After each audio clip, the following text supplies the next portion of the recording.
2025 সালে শুধু সংখ্যার জোর দেখিয়ে কেন্দ্রের বিজেপি সরকার মুসলিম সম্প্রদায়ের পূর্বপুরুষে রেখে যাওয়া ওয়াকফ সম্পত্তিকে কেড়ে নেওয়ার অপচেষ্টা চলছে।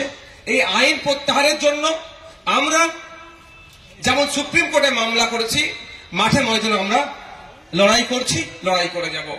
আমাদের এই অবস্থান মঞ্চের আরেকটা গুরুত্বপূর্ণ দাবি, আপনারা শুনলে অবাক হবেন, সারা পশ্চিম বাংলায় 1 কোটি হয়তো আদিবাসী আমার ভাই নাই, কিন্তু 1.5 কোটি আদিবাসী সার্টিফিকেট অলরেডি পাবলিশ করে দিয়েছে।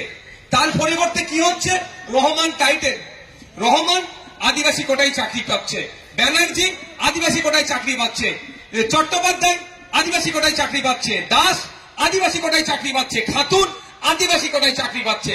অর্থাৎ এই ফেক এসসি সার্টিফিকেট গুলোর বিরুদ্ধে প্রত্যাহার করতে হবে, এই ফেক এসসি সার্টিফিকেট প্রত্যাহার করতে হবে। তার জন্য আমাদের ধর্ণা মঞ্চ। আর ওবিসি নিয়ে যেভাবে মুসলিম হিন্দু সব পিছড়ে বর্গের যারা আছে নিজেদের মধ্যে লড়িয়ে দেওয়ার চেষ্টা হচ্ছে, কিন্তু প্রকৃত যারা পিছড়ে বর্গের আছে 10% প্লাস 7% সংরক্ষণের নামে যে জটিলতা তৈরি করেছে সেটাও প্রত্যাহার করতে হবে, নতুন করে লিস্ট তৈরি করতে হবে। তার জন্য আমাদের ধর্ণা মঞ্চ।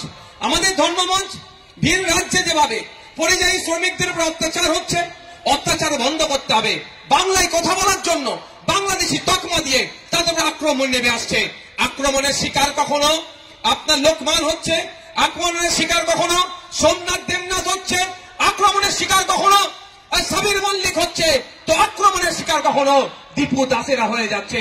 তাই আমরা বাংলার মানুষ বাংলার জমিনে দাঁড়িয়ে, কলকাতায় দাঁড়িয়ে আমাদের রাজ্য সরকারের মুখে আমরা বার্তা দিতে চাই, আপনি রাজ্যের সরকার